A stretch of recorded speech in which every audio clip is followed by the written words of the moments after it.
നമ്മൾ അനുഭവിച്ചുകൊണ്ടിരിക്കുന്ന നമ്മുടെ പേഴ്സണാലിറ്റിയിലുള്ള പ്രശ്നങ്ങൾ, നമ്മളുടെ ആരോഗ്യത്തിലുള്ള പ്രശ്നങ്ങൾ, നമ്മളുടെ ഇമോഷണലി ഡിസ്റ്റർബ് ചെയ്യുന്ന പലതരം പ്രശ്നങ്ങൾ, ഈ പ്രശ്നങ്ങളുടെയൊക്കെ അടിസ്ഥാന കാരണം പലപ്പോഴും കിടപ്പുണ്ടാവുക നന്നേ ചെറിയ പ്രായത്തിൽ നമ്മൾ അനുഭവിച്ചിരിക്കുന്ന ചില കാര്യങ്ങളായിരിക്കും. എന്നാൽ ഈ നന്നേ ചെറിയ പ്രായത്തിൽ നമ്മൾ അനുഭവിച്ചിരിക്കുന്ന പല ഓർമ്മകളും നമ്മൾക്ക് നേരിട്ട്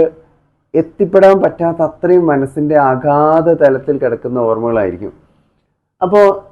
പല പ്രശ്നങ്ങളുടെയും നമ്മൾ ഈ സ്മൃതി മെഡിറ്റേഷൻ ചെയ്യുന്ന സമയത്ത് ആരോഗ്യ പ്രശ്നങ്ങളായിട്ട് വരുന്ന, അതുപോലെ തന്നെ അവരുടെ പേഴ്സണാലിറ്റിയിലുള്ള പ്രശ്നങ്ങളായിരിക്കുന്ന, അവരിലുള്ള ആങ്സൈറ്റിയും അതുപോലെ മനോവിഷമങ്ങളും അടങ്ങുന്ന പല രീതിയിലുള്ള പ്രശ്നങ്ങളിലൊക്കെ ഈ അടിസ്ഥാന കാരണമായിരിക്കുന്ന ഈ ട്രോമകൾ എങ്ങനെയാണ് മനസ്സിലാക്കുക, അല്ലെങ്കിൽ നമ്മൾ സാധാരണ കേൾക്കാറുള്ള ചൈൽഡ്ഹുഡ് ട്രോമ എന്ന് പറയുന്നത് എങ്ങനെ മനസ്സിലാക്കിയെടുക്കുക എന്നുള്ളതാണ് ഏറ്റവും വലിയൊരു ചാലഞ്ച്.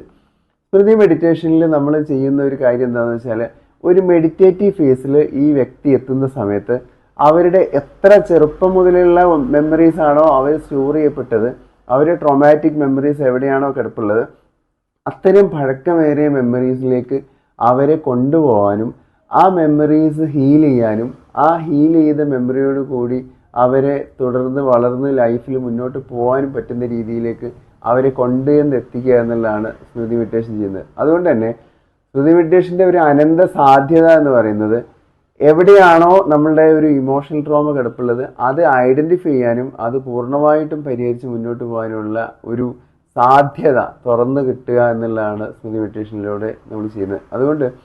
ആരോഗ്യ പ്രശ്നങ്ങളാവട്ടെ, നമ്മളുടെ മറ്റ് വ്യക്തിപരമായിട്ടുള്ള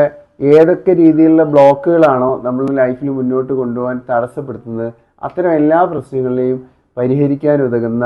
ആയുർവേദത്തിലെ സത്വാവജയ ചികിത്സ എന്ന് പറയുന്നതാണ് സ്മൃതി മെഡിറ്റേഷൻ.